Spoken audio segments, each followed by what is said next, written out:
দেখো দোস্ত, আসামের মাটিতেও কিরকম সুন্দর সুন্দর মাকই গাছ হয়েছে। খুবই সুন্দর। আসামের বরপাটা ডিস্ট্রিক্টের একটা ছোট্ট গ্রাম শাওরাছড়া গ্রাম। এই গ্রামে প্রচুর মাকই হয়েছে।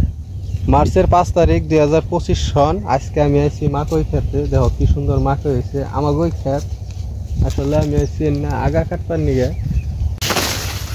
আগা কাইডা কাইডা গরু রেখিলামও আর ছেড়ে দিব পরে বছর ক্লিয়ারই।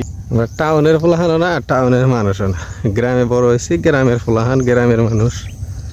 টাঙ্গু কামিয়ে না, খুবই ভালো লাগে কাম করে, খারাপ লাগে না। আর খারাপ লাগলেও তার কিছু করার নাই না, কাম তো করার না গো।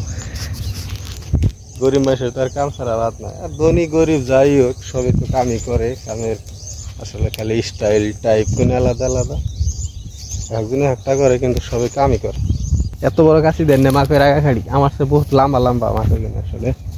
এই যেটা কিরকম লম্বা, আমার সে বহুতই লম্বা লম্বা মাছ ব্যাখ্যা আছে কারণ দৌড়াগে মেলা নিয়ে আছে সব চাইডে।